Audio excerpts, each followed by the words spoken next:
Define U.S. government. Now the life expectancy for an American is 76 years old. Our toothpaste is poison, our deodorant's poison, our shampoo's poison, our food is poison. We've been lied to. Do you think that the U.S. government has our best interest? Define U.S. government. Do you think that... Mostly right now, my answer is no. I mean, I have very little confidence in our leaders. I mean, we can go through all the institutions. You know, I don't have let's just look at the FDA. Yeah. There's a bipartisan, it's food and drugs, you know, and look at all the things that now the life expectancy for an American is 76 years old. Our food is shit. Canada, they have like another 6-year life expectancy. Whatever their version of FDA is a lot more meticulous than ours. Look at all the shit in our food. The hormones in how did everything get approved? Right. I mean, our toothpaste is poison, our deodorant's poison, our shampoo's poison, our food is poison, our cleaning products are poison, a lot of our medicines wound up being poison. I mean, what did they do? Why, what is the point of the FDA? Right. Obviously it's to make money. I'm not really sure, and I haven't dug in that much on how, but there's one organization that's pretty non-political, and I think that the majority of people would agree if you look into it. Yeah, we've been lied to. Yeah, I think in the case of the FDA, we are seeing just too much power from the pharmaceutical industry. Just too much power. Mm-hmm. It's supposed to check the power of the pharmaceutical industry. Mm-hmm. The purpose of the FDA is to make sure that the drug industry is not able to just sell whatever they want and misrepresent it. I point out that it was a huge victory to require the drug companies to have to list the side effects of their drugs. When the guy starts talking really fast on the TV mm-hmm. shows, and they make all these side effects. You see it in the ads. If you're not going to ban ads, which I think might be the best thing to do. I don't know why.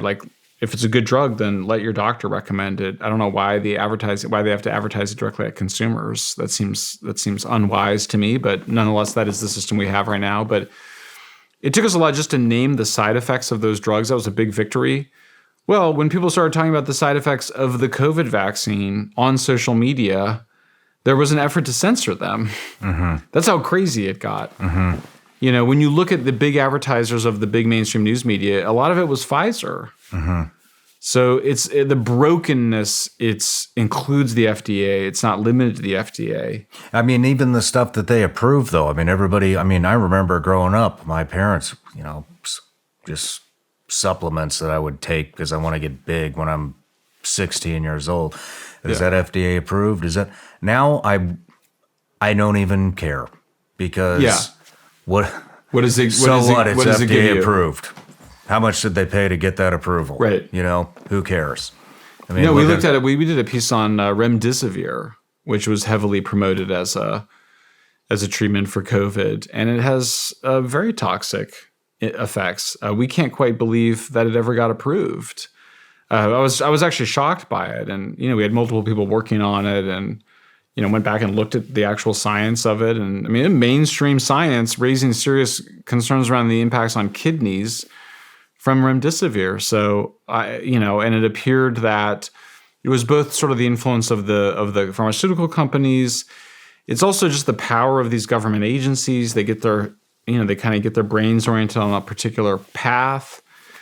I think another thing is just, we just probably rely too much on the pharmaceutical and medical model. We know when you look at what the factors for human health, it's the stuff that we've known forever. It's exercise, which just I love always as an example because it's like because everybody knows that exercise is amazing, both for your physical health, but also for your mental health. I mean, for me, the mental health benefits of physical exercise are as great as the physical benefits. Eating right, you know, people were promoted. We promoted a high carb diet that we now think is quite toxic for people. You know, the diets that our grandparents ate. You know, my grandfather lived to 101, and he ate animal fats, and it was a traditional farm diet. He was thin as a rail. We know that, community, sociality, having a purpose in life, a reason to get up in the morning, believing in something more important than yourself, whether it's God or some other higher power, or it's just civilization or in service of humanity, that these are the basics that we need. And so kind of constantly looking for some medicine to make ourselves feel better, I don't think is the right mentality. And that's another thing I think that needs to change if we're going to go through some sort of a transformation as a society. Hey everybody, I'm Shawn Ryan. Click here to subscribe to the Shawn Ryan Show YouTube channel for the hottest and most compelling interviews that you will not see anywhere else. I've also made a playlist of all the previous SRS episodes so they're easy to find. You can find that right here.